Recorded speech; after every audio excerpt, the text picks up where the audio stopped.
Good morning. তো আজকে আমাদের থার্ড ডে। এখন আছি আমরা কালেজ ভ্যালিতে, কালেজ ভ্যালির কানন হোমস্টেতে।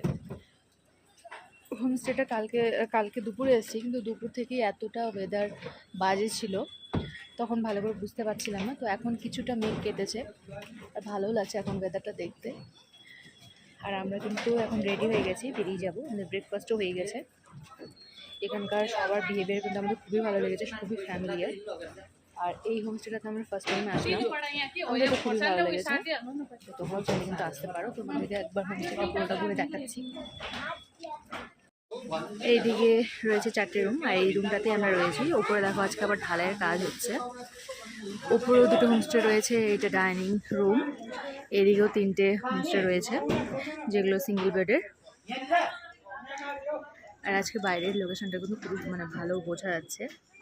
এসে দেখো, কালকে আমরা কিছুই বুঝতে পারছিলাম না, এই পর্যন্ত একদম পুরো মেঘে ঢাকা ছিল, কিচ্ছু বোঝা যাচ্ছিল না।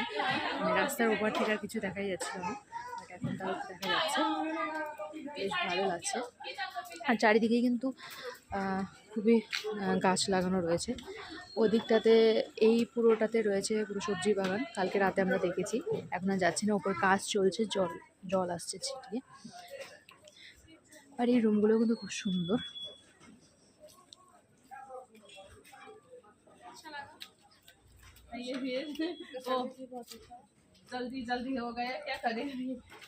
এই রুমগুলো খুব সুন্দর, কিন্তু সিঙ্গেল বেডের। আমাদের ডাবল বেড লাগবে জন্য আমাদেরকে ওদিকে দেওয়া হয়েছে। আর এটা দেখো কি সুন্দর, ছোট ছোট কমলা লেবু ধরেছে, বেশ ভালো লাগছে।